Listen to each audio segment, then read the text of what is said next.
Harold reached for the towel hanging on the bathroom rack, same one he'd used yesterday morning. The bathroom mirror still held steam from his shower, the December cold making the old farmhouse windows sweat. His hand stopped halfway. The towel smelled wrong. Not Old Spice. He'd worn the same brand 40 years, since before Emma passed. This was sharp, expensive, bergamot maybe, and something else. Cedar, the kind of cologne a younger man would wear. Harold brought the towel closer to his face, breathing it in like a fool who needed to be sure. His gut knew before his brain would admit it. Emma never would have. He heard Diane's Mercedes pulling into the driveway, tires crunching gravel. She'd left early this morning, said she was going to the store. Harold looked at his reflection in the fogged mirror. Old man, tired eyes, thinning gray hair. The front door opened downstairs. He was going to ask anyway. 3 hours later, Harold was looking for aspirin. Headache coming on, the kind that started behind his eyes and worked its way back. Diane kept Advil in her purse. She always had some. Her purse sat on the kitchen counter, black leather, expensive, one of the things she'd bought after they got married. Harold opened it, feeling wrong about it, but needing the aspirin more than he needed pride. His hand found the Advil bottle, found something else too, a receipt folded once, Riverside Inn. Room 247, $189. 3 weeks ago, November 10th, Tuesday. Harold and Diane didn't travel. Never stayed at hotels, especially not the Riverside Inn 20 minutes down Route 40. He sat at the kitchen table, the same oak table he and Emma had bought in 1979, scarred from 50 years of meals, and stared at the receipt. The paper felt thin between his fingers, fragile as the truth it carried. He heard Diane's car in the driveway. His heart kicked against his ribs, same way it had in Da Nang in '69 when the mortars started. He hadn't felt that particular fear in 55 years. Diane came through the door, singing. Some pop song from the radio, bright and careless. She had shopping bags from the department store, the kind with rope handles. Saw Harold, sitting at the table with the receipt in his hand. Her face didn't change. No fear, no guilt. She just set the bags down slow and turned to face him. "You went through my purse?" Harold's mouth was dry. "I was looking for aspirin." "So you went through my things." "Diane." His voice came out smaller than he wanted. "What's this?" She glanced at the receipt like it was a grocery list. "A hotel." "I can see that." "Why were you at a hotel?" Diane sighed, the way you'd sigh at a child asking why the sky was blue. "His name is Derek. He's 42. The kitchen tilted. Harold gripped the edge of the table. "You're having an affair." "I wouldn't call it that." Diane leaned against the counter, arms crossed. "We're friends." "Friends don't get hotel rooms." "Look at yourself, Harold." Her voice went flat, clinical. "Really look. You're 68 years old. You've got a belly. Your knees are bad. This house smells like mothballs. You're boring." Each word landed like a fist. "Derek drives a Corvette. He goes to the gym. He still has his hair." She smiled, small and mean. "He makes me feel alive." Harold sat there, the receipt crumpling in his hand. "We're married. 8 months." "So what, Harold?" 3 words. That's all it took. "So what?" She pushed off the counter, voice rising. "You should be grateful I married you at all. A man your age? Who else would want you?" Harold couldn't speak, couldn't move.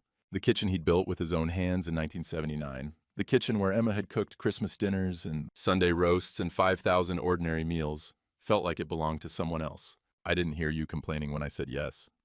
Diane picked up her shopping bags. "Don't wait up." She walked upstairs, casual, like they'd been discussing the weather. Harold sat alone at Emma's table, looked at his reflection in the dark window above the sink. Old man, belly, thinning hair, alone. She's right, he thought. Who else would want me? He heard Diane's footsteps overhead.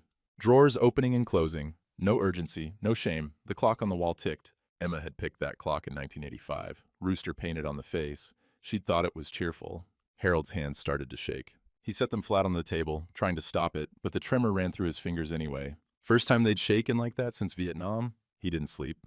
Couldn't lie next to her, so he went to the guest room, Emma's old sewing room. The bed still smelled like the lavender sachets she used to make.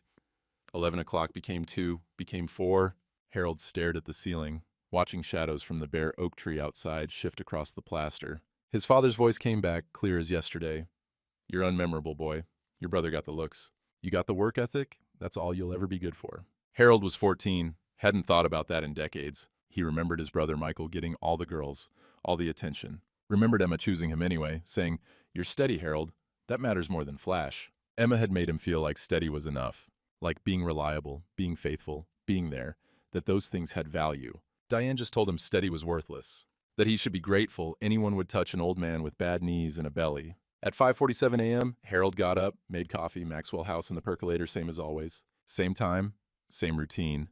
52 years of mornings. His hands shook, pouring the water. Coffee grounds spilled on the counter. He heard the shower running upstairs. Diane, humming. The front door opened. Cal Hendricks, his neighbor, standing there with the newspaper, stopping mid-greeting. "Harold, you okay, buddy?" Harold opened his mouth. Nothing came out. He just shook his head. Cal set the paper down and sat at the table without asking. Cal poured himself coffee from the percolator without asking, sat across from Harold at the table, both hands wrapped around the mug like it was January instead of early December.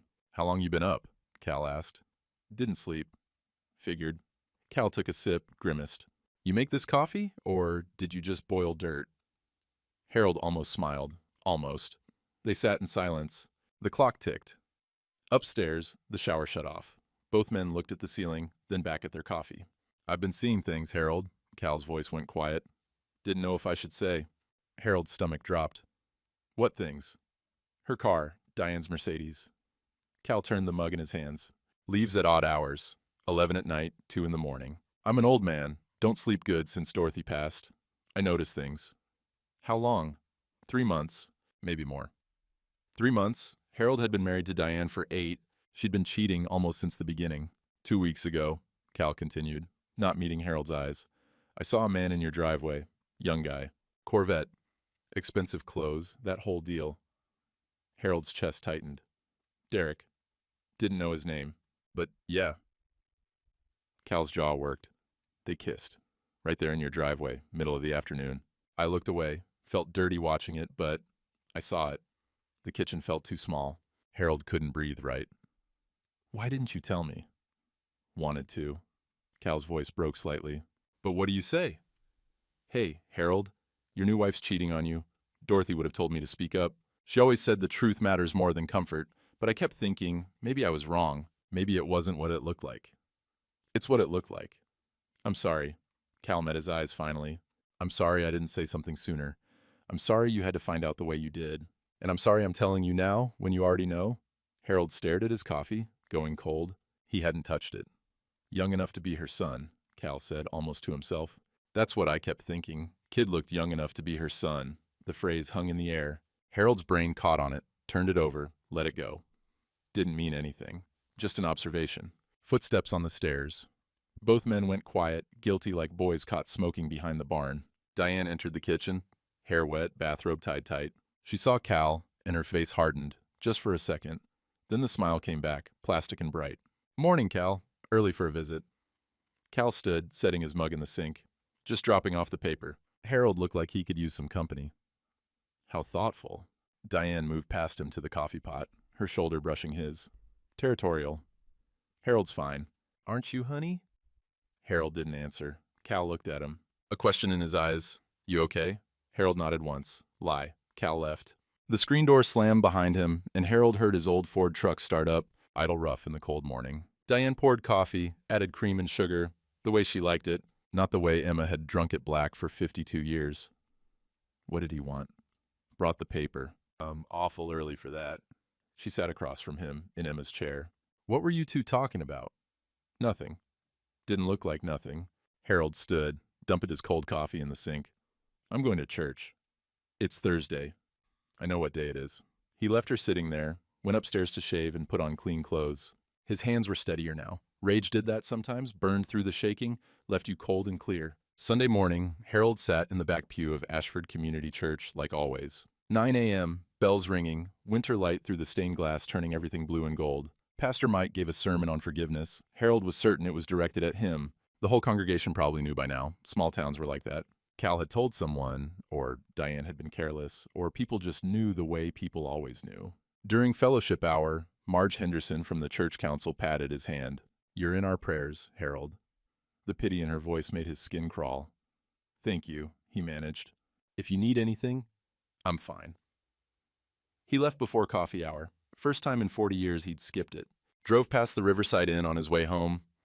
Saw Derek's Corvette in the parking lot. Red, shiny, expensive. Vanity plate. Dirk 1. 2 p.m. on a Sunday. Diane had said she was visiting a friend. Harold kept driving. Went home. sat on the couch in the dark living room, curtains drawn. The house felt huge and empty around him. Emma's absence was everywhere. In the silence where her humming used to be. In the kitchen that smelled like nothing instead of pot roast and fresh bread.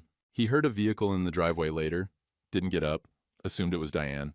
But the engine idled, didn't hear a door open or close. Then the engine left.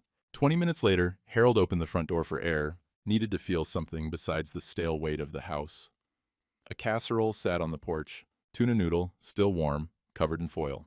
A note in Cal's handwriting, Dorothy's recipe. Heat at 350 if it's cold. No pressure, no sermon, just food. Harold brought it inside, sat at the table, ate alone with a fork straight from the dish. First meal he'd finished in 3 days. The tuna was bland and the noodles were mushy, but it was the best thing he'd tasted in a week. At 9 o'clock, Diane's car pulled up. Harold was washing the casserole dish. Raised right, you returned dishes clean. She came in smelling like cologne. Derek's cologne. The same sharp bergamot and cedar from the towel. Saw Harold at the sink, the casserole dish in his hands. Who brought food? Cal. Her face darkened. You told him? Didn't have to. Harold set the dish in the drainer. Whole town knows, Diane. For 1 second, her mask slipped. Fear flashed across her face, followed by calculation. Then it smoothed over, blank and cold. You need to learn to mind your own business. My marriage is my business. Is it? She moved past him toward the stairs. Could have fooled me.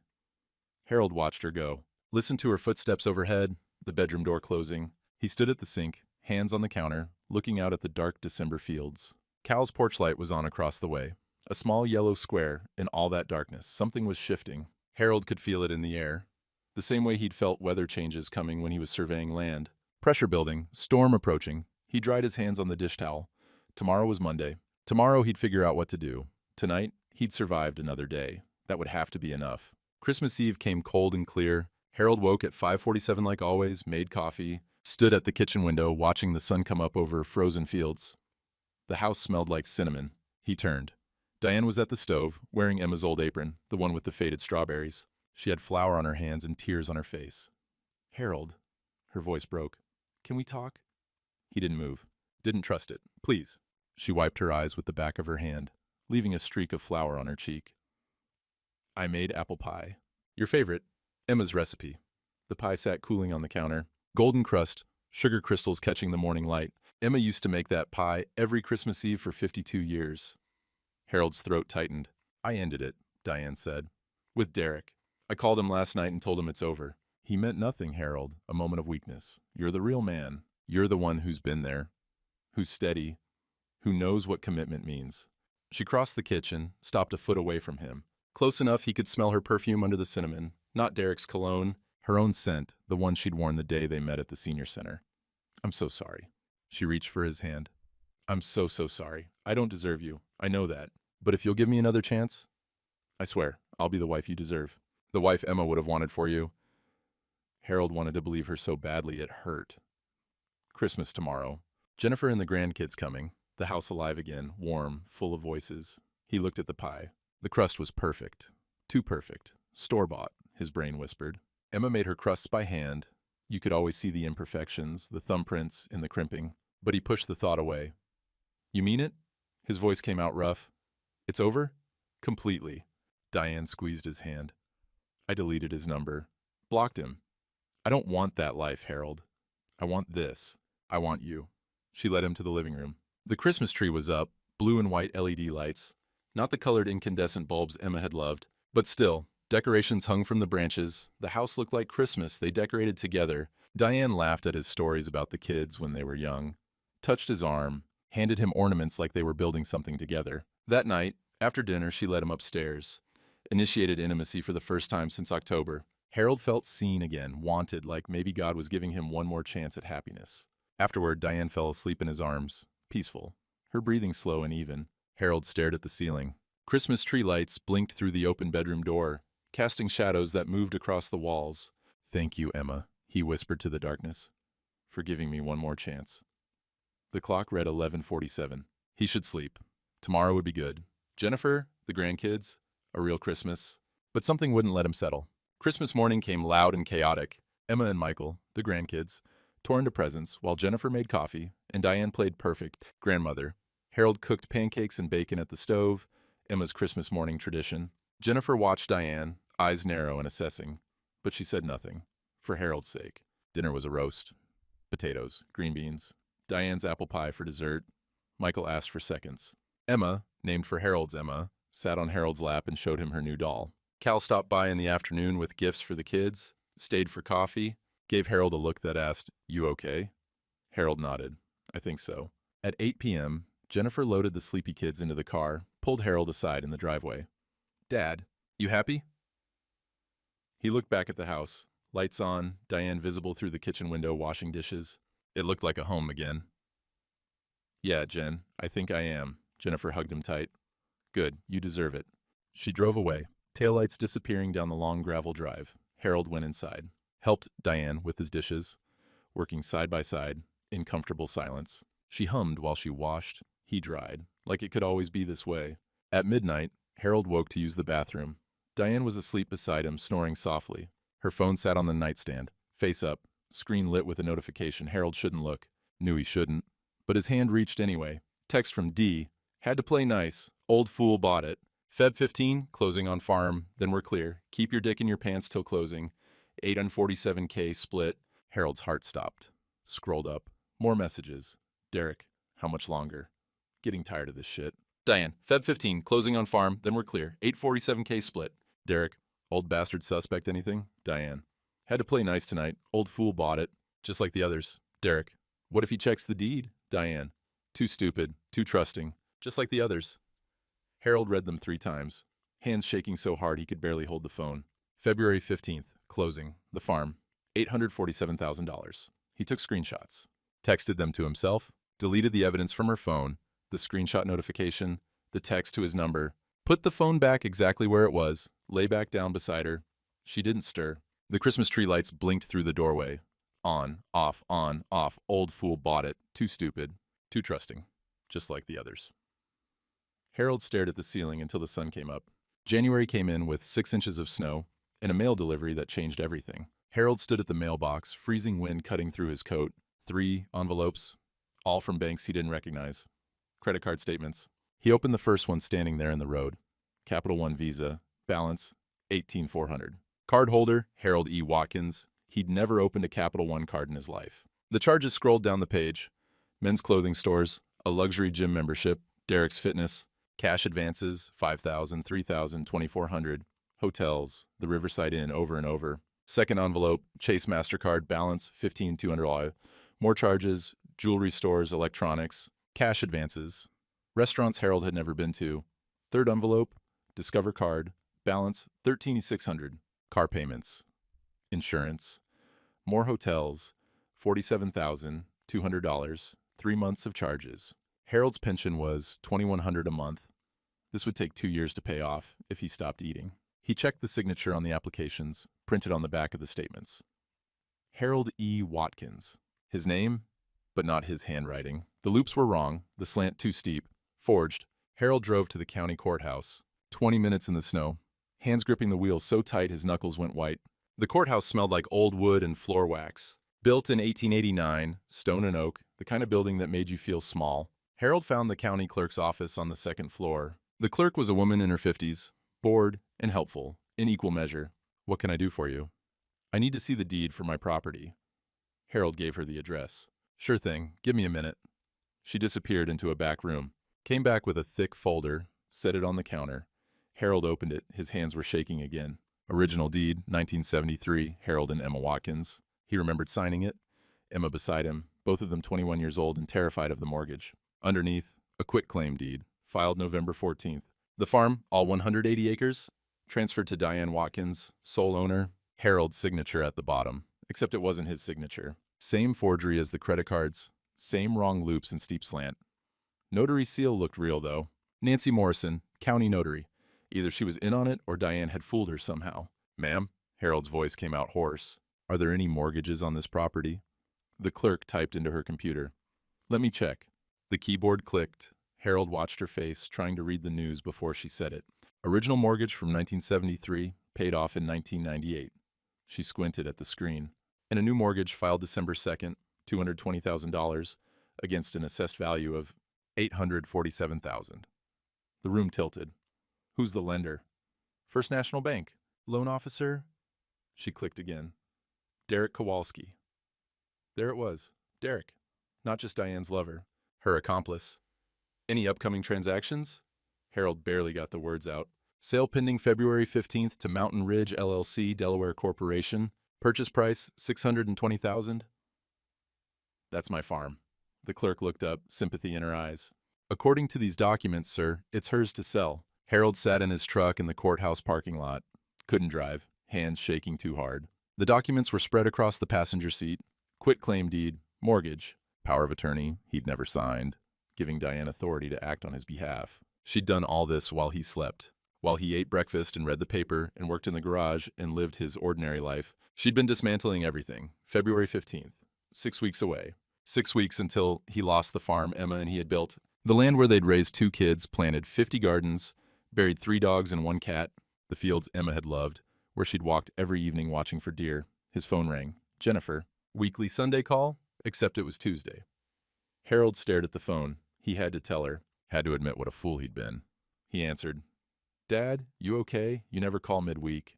Harold opened his mouth. Nothing came out. His throat closed up. 50 years of holding things in, suddenly too much to break through. Dad, what's wrong? Are you hurt? Jen, His voice broke. I messed up bad.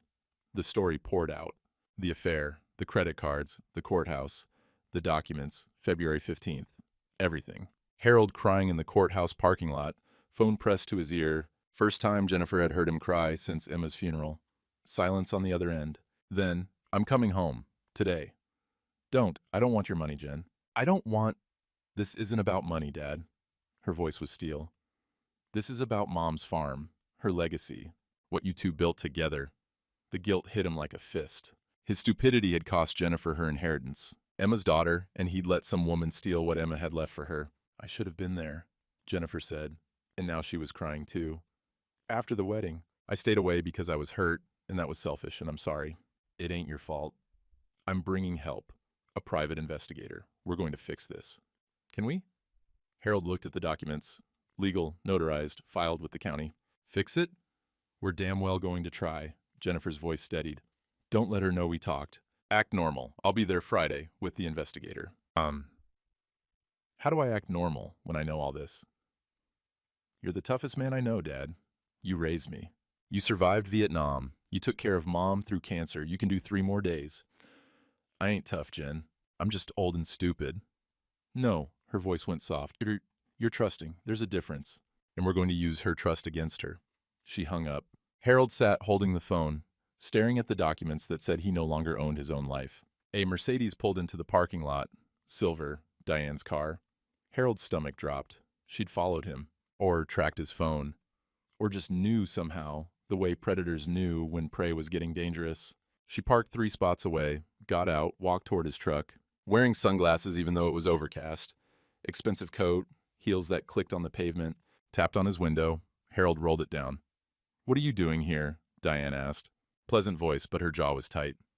Paying a parking ticket. At the courthouse? That's where you pay parking tickets. She looked at the passenger seat. At the documents spread there, Harold saw her eyes track across them, saw the calculation happening behind those sunglasses. What's that? Nothing. Old tax papers. Looks like deed paperwork. Just organizing files. Getting ready for tax season. Diane smiled. It didn't reach her eyes. You should have told me you were coming to town. We could have had lunch. Didn't know I needed permission. You don't. I just worry about you, honey. You seem stressed lately. She leaned in through the window, kissed his cheek. Her perfume was too strong, cloying in the cold air. I'll see you at home, she said. I'm making pot roast tonight. She walked back to her Mercedes, started it up, sat there, engine running, watching him in her rearview mirror. Harold gathered the documents, stuffed them under his seat, started his truck, drove out of the parking lot watching her watch him in his mirror. She followed him for 5 miles before turning off toward town. Harold made it home, pulled into the garage, sat in the truck with the engine off. 3 more days. He had to pretend everything was fine for 3 more days. He looked at his hands on the steering wheel.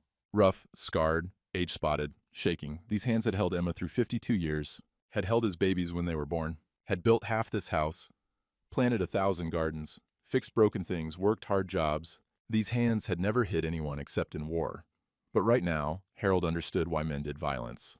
Understood it bone deep in a way he never had before. He got out of the truck and went inside to eat pot roast with the woman stealing his life. Friday afternoon, Jennifer arrived with a man carrying a file box and a laptop.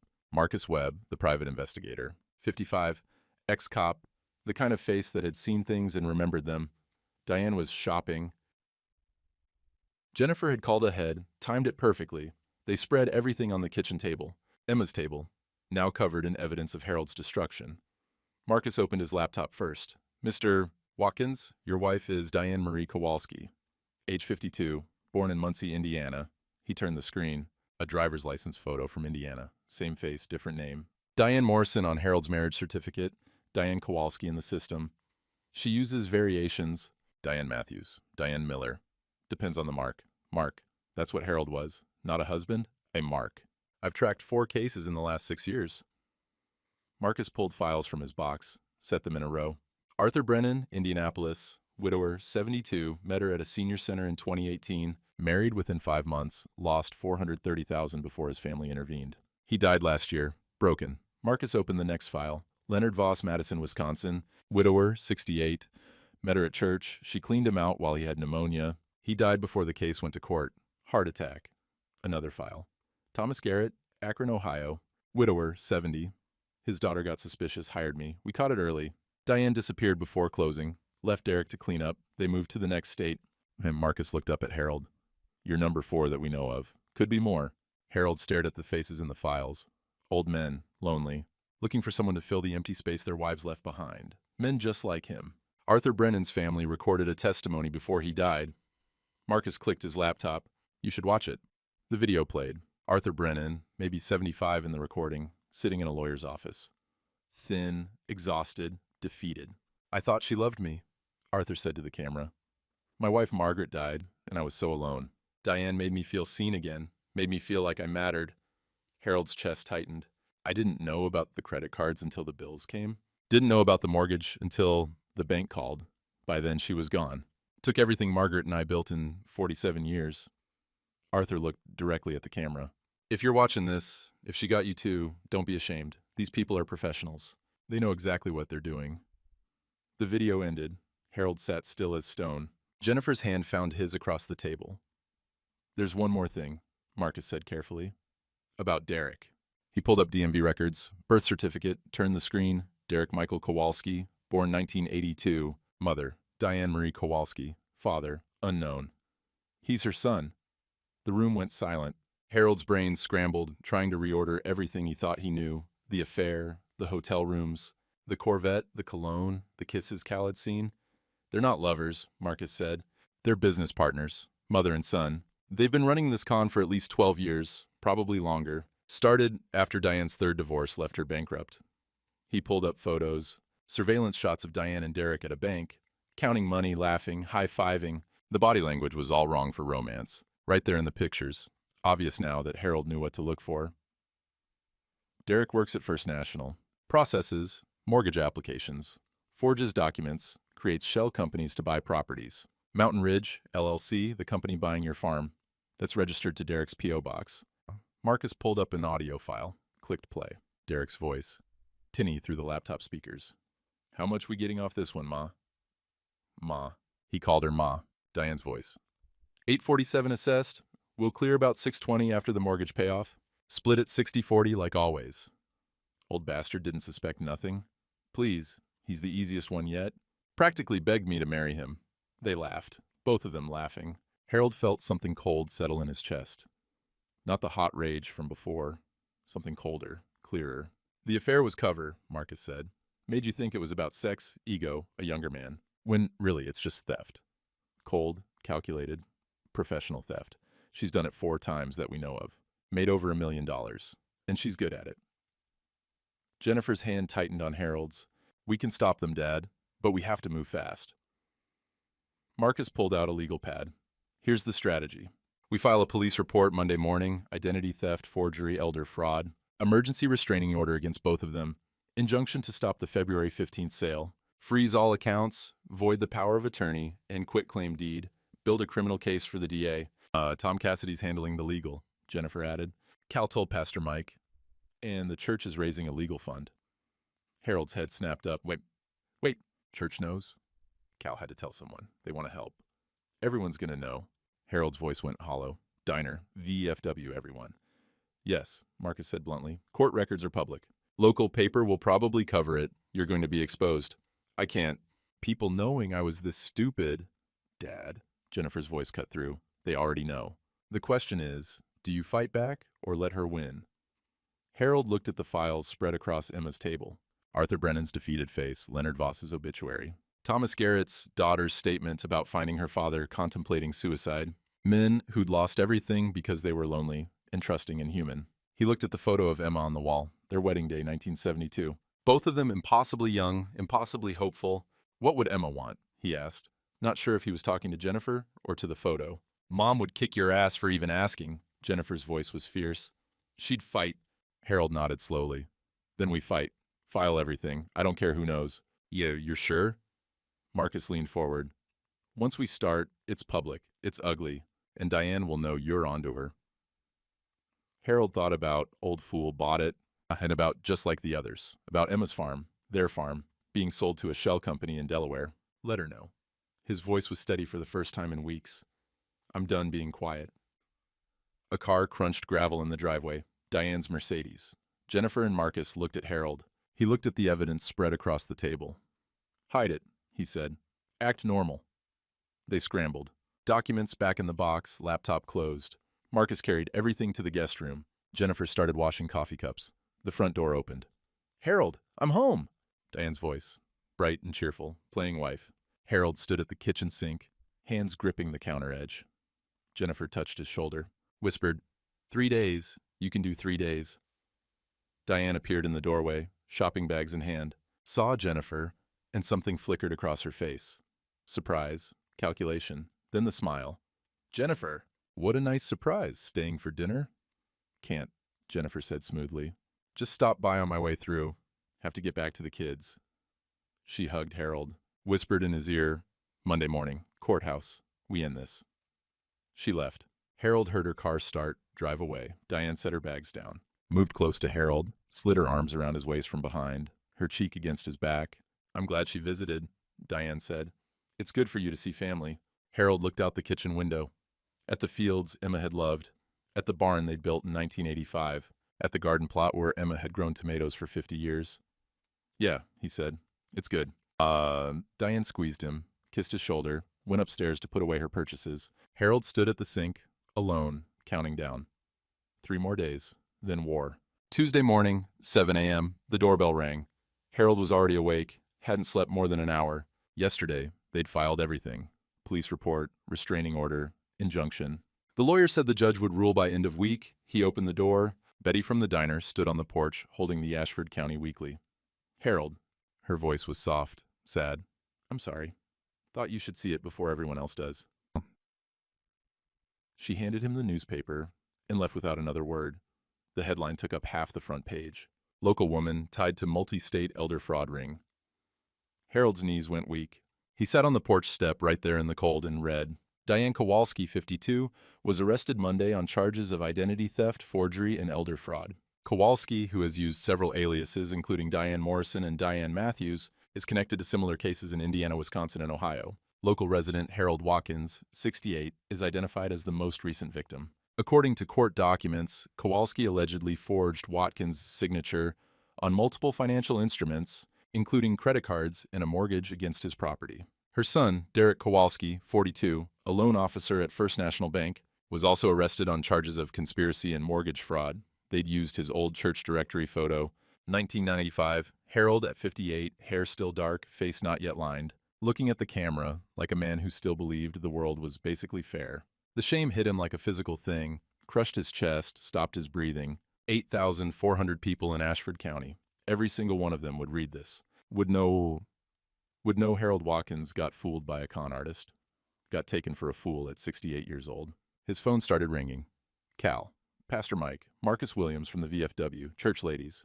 12 missed calls by 8 a.m. Harold turned the phone off, went inside, locked the door, pulled the curtains, sat in Emma's chair by the window, and stared at nothing. Thursday morning, Harold made himself go to the diner. Tried for normal, routine. 40 years of coffee at Betty's place. He wasn't going to let Diane take that too. The conversation stopped when he walked in. Every head turned. Every eye found him, then looked away too fast, like they'd been caught staring at a car accident. Harold took his usual booth by the window, hands folded on the table, waiting. Betty brought coffee without asking. Black, no cream. Set it down, patted his shoulder once, walked away without speaking. The four men at the corner booth, Eddie, Jimmy, Frank, Pete, men he'd known 30 years, suddenly found their eggs fascinating. Harold heard the whisper from the booth behind him. Young voice, maybe 20. That's the guy. Old dude, whose wife was screwing some gym rat half his age. Another voice. How do you not notice someone forging your signature on everything? Dumbass probably can't even see straight anymore. Laughter. Quiet, but not quiet enough. Harold's ears burned. His hands shook holding the coffee cup. He took one sip. Tasted like ashes. Left 75 cents on the table. Stood. Walked out. Betty watched him go. Didn't try to stop him. What could she say? First time in 40 years, Harold hadn't finished his coffee at Betty's. Thursday night was poker at the VFW. Harold had gone every Thursday since 1975. Missed maybe 10 nights in 49 years. Births, Emma's surgery, his own father's funeral. He didn't go. Sat at home in the dark instead. Lights off, TV off, just sitting. Cal called. Harold didn't answer. Jennifer called. Didn't answer. Tom Cassidy, the lawyer, didn't answer. Pastor Mike left a voicemail. Harold, it's Mike. Just checking on you. Call me when you can. Or stop by. Door's always open. Harold deleted it without listening to the whole thing. Saturday afternoon, Cal let himself in with the spare key. Harold had given it to him years ago when Emma was sick and they needed someone to check on the house. Cal found him in Emma's chair, unshaven, still wearing the same clothes from Thursday. House dark even though it was 2 in the afternoon. Jesus, Harold? Cal flipped on lights. How long you been sitting here? Harold didn't answer. Cal walked through the house. Dirty dishes in the sink, mail piled on the floor. The place smelled stale, lived in too long without fresh air. He came back to the living room, stood in front of Harold's chair. When's the last time you ate? Harold shrugged. When's the last time you showered? No answer. Cal crouched down, looked Harold in the face. You gonna talk to me, or are we just gonna sit here? I ain't worth the trouble, Cal. Harold's voice came out flat, dead. Just let me be. Like hell. Cal stood, yanked the curtains open. Sunlight flooded the room. Harold winced. You think I let Dorothy give up when the Alzheimer's got bad? When she forgot my name? Forgot we were married. Forgot 50 years. Cal's voice cracked. I didn't let her quit. I ain't letting you quit either. This is different. How? You're suffering. You want to stop existing. That's the same damn thing. Harold looked at him finally. Everyone knows Cal. Diner, church, everywhere. They all know I was stupid enough to let this happen. So what? Cal moved to the window, looked out at the frozen fields. You think people are sitting around talking about how dumb Harold Watkins is? They ain't. They're thinking, that could have been me. That could have been my daddy. That could have been my granddad. You didn't hear them at the diner. I don't care what some punk kid said at the diner. Cal turned back. I care that you're sitting here in the dark thinking about giving up. And I ain't allowing it. You can't stop me. Watch me. Cal grabbed Harold's arm, pulled him up. Harold was too weak to resist much. You're going to shower. I'm going to make you eat. Then we're going to talk about why Emma would be ashamed to see you like this. That got through. Harold's face crumpled. She'd be furious, Cal said, voice softer now. Not at you for getting fooled. At you for quitting. Emma didn't quit, not even when the cancer was eating her alive. And you ain't quitting either. Cal half dragged him to the bathroom, turned on the shower. Get in. I'll be right outside this door. You got 10 minutes? Harold stood there, staring at the steam rising. Emma wouldn't let me give up on you, Cal said from the doorway. So I ain't. He closed the door. Stayed outside, waiting. Harold looked at himself in the mirror, unshaven, red-eyed, hollow. An old man who'd already given up. Emma would have kicked my ass. He stripped off his clothes, got in the shower. The hot water hit his skin and something broke inside him. Harold slid down the tile wall and cried. Sitting on the shower floor, water beating down on him, crying like he hadn't cried since they buried Emma. Cal was right. Emma would be ashamed, not of being fooled, of giving up, of wasting the time they'd had. Harold stayed in the shower until the water ran cold. Then he got out, dried off, put on clean clothes. Found Cal in the kitchen, heating up something in a pan. Smelled like tomato soup. Sit, Cal said. Harold sat, ate the soup and crackers Cal put in front of him. First food in 2 days. Judge ruled, Cal said after Harold finished. Restraining order approved. Property sale stopped. Criminal trials set for May. Harold nodded. Tom Cassidy's partners told him to drop your case. Said it was bad for business. Harold's stomach sank. So I don't have a lawyer. You got a lawyer?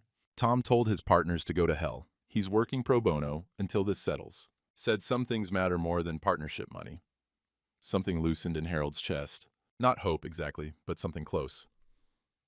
Church raised $12,000 for your legal fund, Cal continued. VFW boys kicked in another $3. Betty closed the diner for an hour Tuesday so she could go to the courthouse. Testified about the photos she took of Diane and Derek counting money. Harold looked up. Betty took photos. Course she did. She lost her mama to a scam like this 10 years ago. Betty's got zero tolerance. Cal sat across from him. You ain't alone in this, Harold. You got an army. But we can't fight for you if you're sitting in the dark, waiting to die. Harold's hands were steady on the table. First time in days. You ready to fight? Cal asked. Harold thought about the farm, about Emma's garden, about Jennifer's inheritance, about the other men, Arthur Brennan, Leonard Voss, who'd lost everything. Yeah, he said. I'm ready. Good. Cal stood, poured them both more coffee. Then get ready. Friday morning, courthouse. We're going to war. Friday evening, Cal picked Harold up at 6. Wouldn't say where they were going, just trust me. They pulled into the VFW hall parking lot. 20 cars already there. I ain't ready for poker night, Cal. Ain't poker night. Cal got out of the truck. Come on. Harold followed him inside. The hall smelled like it always did. Stale beer, floor wax, old wood that had soaked up 50 years of cigarette smoke before the ban. 23 men stood when Harold walked in, clapping. Harold stopped in the doorway, overwhelmed, wanted to run. Marcus Williams stepped forward, black 69, Vietnam, same time as Harold. They'd served together in Da Nang, came home on the same transport. Harold, sit down. We got things to say. They led him to a chair. Harold sat, hands gripping his knees, looking at faces he'd known for decades. Marcus stood in front of him. Harold, you know how many men in this room you helped over the years? Harold shook his head. I do. I counted. Marcus's voice was steady, strong. 1987, you co-signed a loan for me when the bank wouldn't give me one. Said a black trucker wasn't good credit risk. You walked in with me, put your name on that paper, didn't ask nothing in return. That truck paid for my daughter's college. He pointed at Eddie. Eddie's son needed a job. You got him into county surveying, taught him the trade yourself. Kid's making $60,000 a year now. Got 2 babies. Pointed at Jimmy. Jimmy's roof after the tornado in '92. You and Cal rebuilt it. Wouldn't take a dime. Around the room. Story after story. Harold had forgotten half of them. Just things you did for neighbors, for friends, for people who needed help. You never asked our color, Marcus said. Never asked our politics, our religion, nothing. You asked, you need help? That's it. That's who you are. His voice got louder. Now you need help, and we ain't asking permission. The men applauded. Harold's eyes stung. Legal funds at $12,000, Marcus continued. Church ladies, diner regulars, folks who know you. Betty from the diner kicked in $500 herself. Said her mama got scammed, and she'll be damned if it happens to someone she knows. Tom Cassidy stepped forward from the back. Gray suit, reading glasses on a chain, briefcase in hand. Harold, my firm's partners told me to drop your case. Said defending you was bad for business. Might alienate wealthy clients. Tom set his briefcase down. I told them to shove it. I'm going pro bono until we settle this. 40 years of friendship, I ain't walking away now. Someone whistled. Others clapped. Restraining orders approved, Tom said. Property sales stopped. Court date for the criminal trial is May 7th. We got 4 months to build the case, and we got everything we need. Surveillance footage from Cal, bank records, phone records, testimony from Indiana and Wisconsin, Betty's photos, that text message you screenshotted. Tom looked at Harold dead on. We're gonna win this. Not just win, we're gonna bury them. Harold found his voice. I don't deserve this. Shut up, Marcus said, not unkindly. Ain't about deserving, it's about family. We're your family. You were there for us, now we're here for you. The men gathered around, shaking his hand, hugging him. Eddie, Jimmy, Frank, Pete, men from the corner booth at the diner who couldn't meet his eyes Thursday morning. Sorry about the diner, Eddie said quietly. Didn't know what to say. Felt wrong, saying nothing. But saying something felt worse. It's okay. No, it ain't, but we're here now. They stayed for 2 hours, drinking coffee, not beer, talking strategy. Who'd testify? What evidence went where? How to make sure Diane and Derek went to prison, not just lost the case. When Harold left, Marcus walked him to Cal's truck. You remember Da Nang? Marcus asked. That night in January '70, Mortars coming in, everyone hitting the dirt? Harold nodded, remembered it like yesterday. You pulled me into that bunker. I froze up, you grabbed my belt and yanked me in, probably saved my life. You'd have done the same. Maybe. Point is, you did it. Didn't think about it, just did it. Marcus gripped Harold's shoulder. Now let us pull you into the bunker. Stop fighting us. Harold's throat tightened. Okay, good. See you in court. Sunday afternoon, Harold sat on his porch. First time in weeks he'd been outside without needing to go somewhere. A car pulled up. Pastor Mike. Not in his church clothes. Jeans and a flannel shirt. Wedding ring catching the afternoon sun. Mind if I sit? Mike asked. Harold gestured to the other chair. Mike sat, didn't speak for a while. Both of them looking out at the fields, the winter-brown grass, the tree line dark against gray sky. If you're here to tell me God has a plan. Nope. Mike's voice was casual. Here to tell you Emma would kick your ass. Harold turned, surprised. Emma fought pancreatic cancer for 14 months. You know what she told me the day before she died? Harold shook his head, not trusting his voice. She said, tell Harold not to waste the time we had. Tell him to live. Mike looked at him. This? Sitting here feeling sorry for yourself? This is wasting it. She'd be ashamed I got fooled. She'd be furious you're letting that woman win. Mike leaned forward. Emma wasn't about never falling. She was about getting back up. You remember when she fell off that ladder fixing the gutter, broke her wrist? 2015. She was back up that ladder 2 weeks later, cast and all. Said gravity didn't get to win just because it knocked her down once. Harold almost smiled. You got a choice, Harold. Hide until you die, or fight for what you two built. Which one honors her memory? The question sat between them. Harold looked at the fields Emma had loved. The garden plot where she'd grown tomatoes for 50 years. The oak tree she'd planted in 1973, now 40 feet tall. I'm scared, Harold admitted. Court, everyone watching, Diane and her lawyers. What if I mess it up? You won't. You got Tom Cassidy. You got evidence. You got a whole town behind you. Mike stood to leave. And you got something Diane don't have. What's that? The truth. And people who actually give a damn about you. He left. Harold sat on the porch as the sun started setting, painting the winter sky orange and purple. He spoke out loud to Emma's ghost. Okay, Em, you win. I'll fight. Stood up, went inside. Found Tom Cassidy's card on the kitchen counter. Dialed. Tom, it's Harold. I want my farm back. Tell me how. Tom's voice came through steady. Come by the office tomorrow morning. Bring coffee. We got work to do. I'll be there. Harold hung up, looked at Emma's photo on the wall. Her smile, her eyes, the way she'd looked at him for 52 years like he was worth something. I'm doing this for you, he said. For us, for what we built. The house felt less empty than it had in weeks. Monday morning, Harold's kitchen table looked like a war room. Tom Cassidy had spread documents everywhere. Laptop open, legal pads covered in notes. Jennifer was there, Marcus Webb, the PI. Cal at the coffee pot, keeping everyone fueled. Hearings Friday at 9 a.m., Tom said.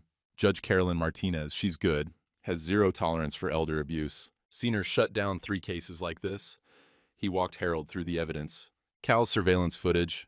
Time-stamped, clear as day. Bank records showing the money trail. Credit card statements with forged signatures. The quitclaim deed with handwriting analysis. Betty's diner photos. The text message. Old fool bought it. Jennifer's reading a victim impact statement, Tom said. That'll be powerful. Daughter's perspective. What she witnessed, Jennifer nodded. Already written it, practiced it, I won't cry until after. Phone records show 73 calls between Diane and Derek in 3 months, Marcus added, including 5 the day she signed the mortgage papers. Clear coordination. Tom looked at Harold. Your job is simple. Testify calmly. Answer questions directly. Don't get emotional. Don't rage at her. Quiet dignity wins this. I can do quiet dignity, Harold said. Done it 70 years. One more thing. Tom's voice went serious. Diane will be there. Her lawyer will be there. Big city firm, expensive suits. They'll try to make you look senile, confused, like you consented to everything. They'll bring up your age, your grief over Emma, imply you weren't thinking clearly. Let them try. And then Diane might testify. If she does, she'll perform. Cry, say she loved you, say it was all a misunderstanding. Harold thought about Christmas Eve. The pie, the tears, the apology, all performance. I'll be ready. Court records are public, Tom warned again. Media will be there. This is going to be very, very public. They already know, Harold said. Question is whether they'll know I fought back. Tom smiled. Yeah, they'll know. Cal refilled everyone's coffee, set a hand on Harold's shoulder. Ready for war? Harold looked around the table. His daughter, his neighbor, his lawyer, the PI who'd tracked Diane across 3 states, his army. "Ready," Harold said. Friday morning, 9 a.m. Harold stood on the courthouse steps in his only suit, the one he'd worn to Emma's funeral. Didn't fit quite right anymore, but it was clean and pressed. Jennifer straightened his tie. "You ready, Dad?" Harold looked up at the courthouse. Stone and oak, built 1889. The kind of building that made you feel small on purpose. "Ready as I'll be." They walked in together. The gallery was full. VFW boys in their caps. Church ladies with purses clutched tight. Betty from the diner, she'd closed for the morning, put a sign on the door. "Important business. Back at noon." Cal sat front row, center, gave Harold a nod. Tom Cassidy waited at the plaintiff's table, documents arranged in perfect stacks. Remember, calm, direct, dignified. The side door opened. Diane walked in, expensive black suit, hair perfect. Confident walk, like she was attending a business meeting, not a hearing on fraud charges. Derek followed. Gold chain visible under his shirt collar, Corvette keys in his hand, deliberately visible. Smug expression, like this was all some inconvenience he'd clear up by lunch. Their lawyer wore a 3-piece suit that probably cost more than Harold's truck. Briefcase, expensive watch, dismissive glance at Tom's small-town setup. Diane saw Harold, smiled. Small, cold, predatory. Harold looked right back, didn't look away. The bailiff stood. "All rise." Honorable Judge Carolyn Martinez presiding. Judge Martinez entered. Black woman, maybe 62, gray hair pulled back tight, sharp eyes that missed nothing. She sat, arranged her papers, looked out at the courtroom. "This is a hearing on an emergency restraining order and injunction to stop a property sale. Mr. Cassidy, present your case." Tom stood, buttoned his jacket, faced the judge like he'd done this 1,000 times. He was methodical, clinical, each piece of evidence presented clearly, building the case brick by brick. Forged signatures on credit cards. Handwriting analysis proving forgery. Timeline showing charges began 1 month after marriage. Forged mortgage documents. Power of attorney, Harold, never signed. Quitclaim deed transferring the farm to Diane's name alone. Derek Kowalski's role as loan officer, processing the fraudulent mortgage. Mountain Ridge LLC, registered to his P.O. box. Cal's surveillance footage played on a monitor. Diane and Derek meeting at the diner, kissing in Harold's driveway. The body language wrong for romance, right for conspiracy. Marcus Webb's investigation. The pattern across 3 states. Arthur Brennan's recorded testimony played in the silent courtroom. "I thought she loved me. My wife Margaret died, and I was so alone. Diane made me feel seen again." Harold watched Diane's lawyer shift in his seat. Diane's face stayed blank, but her hands gripped the table edge. Betty's surveillance photos. Diane and Derek at the bank counting money, laughing, high-fiving. The text message, enlarged on a screen. "Old fool bought it. Feb 15 closing. Then we're clear." Harold testified. Tom walked him through it carefully. Discovery of the hotel receipt. The confrontation. Christmas reconciliation. Finding the text at midnight. Credit card statements. The courthouse visit. Harold's voice stayed steady. No emotion, just facts. Quiet dignity like Tom coached. "Thank you, Mr. Watkins," Judge Martinez said. You may step down." Jennifer stood. Read her statement from a paper that shook slightly in her hands. "Your Honor, I'm Harold Watkins' daughter. I watched my father, a strong, steady man who raised me and my brother, who took care of my mother through pancreatic cancer, who served his country and his community. I watched him become a hollow shell." Her voice cracked. "I found him in a dark house, unfed, unshaven, contemplating whether living was worth the effort, because this woman made him believe he was worthless, that he should be grateful anyone would touch him." In tears now, but she kept reading. "My mother built that farm. She planted every garden, chose every tree. Watching someone try to steal it felt like watching them rob her grave." The gallery was silent. Several church ladies crying openly, "My father isn't a fool. He's a trusting man who lost his wife and wanted to believe in second chances. That's not weakness. That's courage. And these people targeted that courage like predators." She sat down. Harold's hand found hers under the table. Judge Martinez's face was stern, controlled fury barely contained. "Ms. Kowalski, does your counsel wish to present evidence?" Diane's lawyer stood. "Your Honor, we contend that Ms. Kowalski and Mr. Watkins had a marital agreement regarding finances, that Mr. Watkins was fully aware. I'm asking your client." The judge's voice cut like glass. "Miss Kowalski, do you wish to speak?" Diane stood, ignored her lawyer's hand trying to stop her.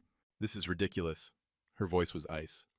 "He signed those documents. He knew what he was signing." The handwriting analysis says otherwise," Tom interjected.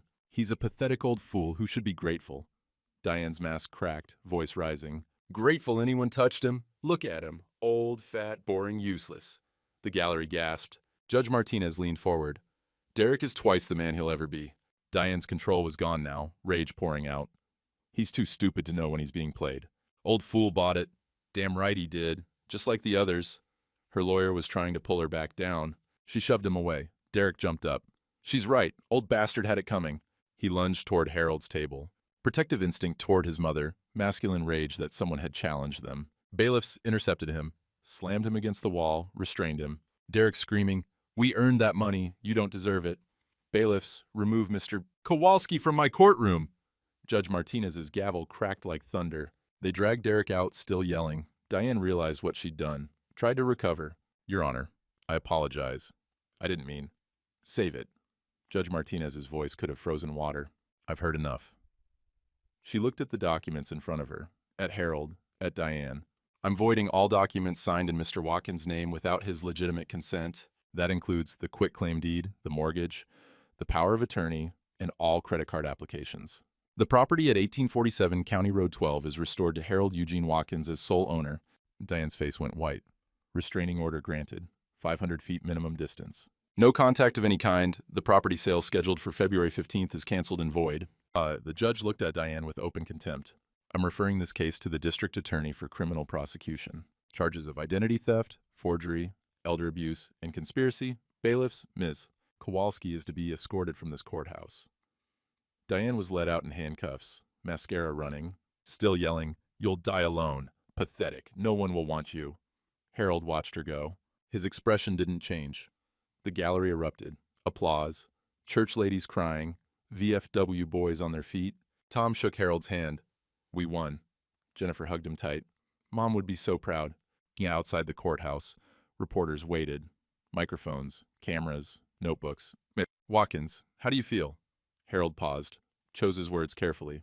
I want to thank Judge Martinez for her wisdom and fairness. I want to thank my daughter, Jennifer, for not giving up on me when I gave up on myself. I want to thank Cal Hendricks, Tom Cassidy, Marcus Williams, Pastor Mike, Betty, and everyone who stood by me. A reporter pushed forward. Watkins, your wife said you should be grateful. She's not my wife. Marriage based on fraud isn't marriage. Harold looked directly at the camera. And she said I should be grateful. She's right. I am grateful. Grateful for friends who wouldn't let me quit. Grateful for a community that takes care of its own. But he paused. But being grateful isn't the same as being pathetic. There's a difference. Another reporter. What message do you have for other seniors? If something feels wrong, it probably is. Trust your gut. And trust your people. They see things you can't. Don't be ashamed to ask for help. That's not weakness, that's wisdom. Cal stepped forward, hand on Harold's shoulder, Marcus Williams beside him. This man's a hero to us, Marcus said. Always has been. And the community applauded. Harold stood there, overwhelmed but standing straight. They walked to Cal's truck. Harold stopped, turned back to the courthouse. Saw Diane in a police car, handcuffed, face pressed against the window. Harold didn't wave, didn't gloat, just nodded once. Acknowledgement, not triumph. Got in the truck. Cal drove away. You okay? Cal asked. Yeah, Harold said, and meant it. 6 weeks later, early March. Harold knelt in Emma's garden, dirt under his fingernails. The seed packets were laid out beside him. Tomatoes, peppers, green beans, all saved from Emma's plants labeled in her handwriting. 2019, last harvest before the diagnosis. Okay, Em, Harold said to the morning air. Tomatoes in the south corner like you always wanted. He planted methodically. Press hole, drop seed, cover, pat down. The ritual Emma had taught him 50 years ago. I know I'm late. Should have done this 3 years ago. His hands worked the soil. But I'm here now. Better late than never, right? First green shoots were already visible from early planting 2 weeks back. The garden was coming back to life. A robin sang from the oak tree Emma had planted in 1973. Spring sound. Promise of warmth coming. Cal's truck pulled up the drive. He got out with a thermos, 2 cups. Thought you might need fuel. Harold stood, knees protesting, accepted the coffee. They stood together, looking at the garden, the fields, the tree lines starting to show hints of green. Garden looks good, Cal said.